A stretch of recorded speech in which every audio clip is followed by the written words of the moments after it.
আজি মহামহিম ৰাজ্যপাল আমাৰ গুৱাহাটী পৌৰ নিগমৰ আমাৰ আহ্বান মৰ্মে তেখেতে স্বচ্ছতা অভিযানৰ লগতে তেখেতৰ লোকভৱনৰ পৰা এক সেৱা সপ্তাহৰ লগত সংগতি ৰাখি আমাৰ চাফাই কৰ্মচাৰীসকলক তেখেতে উৎসাহ জনোৱাৰ ক্ষেত্ৰত সম্বৰ্ধনা জনাইছে আৰু স্বচ্ছতাৰ ক্ষেত্ৰত আমাক বিশেষ পদক্ষেপ লোৱাৰ বাবে তেখেতে পৰামৰ্শ আগবঢ়াইছে।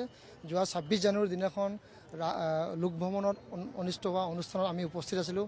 তেতিয়া তেখেতে আমাক অনুগ্ৰহ কৰিছিলে যে আগ্ৰহ প্ৰকাশ কৰিছিল যে গুৱাহাটীখন স্বচ্ছতা কৰাৰ ক্ষেত্ৰত আৰু যেন আমি বিভিন্ন ধৰণৰ পদক্ষেপ গ্ৰহণ কৰিব পাৰোঁ আৰু তেখেতে বিভিন্ন ধৰণৰ ক্ষেত্ৰত যিখিনি সহায় সহযোগিতা লাগিব তেখেতে জনোৱাৰ ক্ষেত্ৰত আমাক আহ্বান জনাইছিল।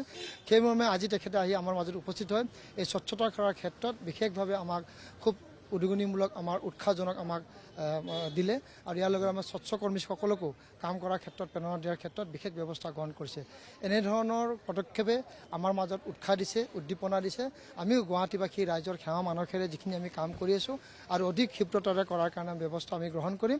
তেখেতে কৈছে যে 400ৰ পৰা 44তম আসন পাইছোঁ আৰু এটা 4 গুচাই পেলাই 4 স্থান পাবলৈ আমাক এটা সংকল্প ল'বৰ কাৰণে আমাক পৰামৰ্শ আগবঢ়াইছে। নিশ্চয়কৈ আমি সেই প্ৰচেষ্টা আমি হাতত লৈছোঁ। আমিও গুৱাহাটীখনো যেন সুন্দৰভাৱে যেন আগুৱাই যায় স্বচ্ছতা সেৱাৰ ক্ষেত্ৰত বা বিভিন্ন ধৰণৰ ক্ষেত্ৰত তাৰ কাৰণে আমি ব্যৱস্থা আমি গ্ৰহণ কৰিম।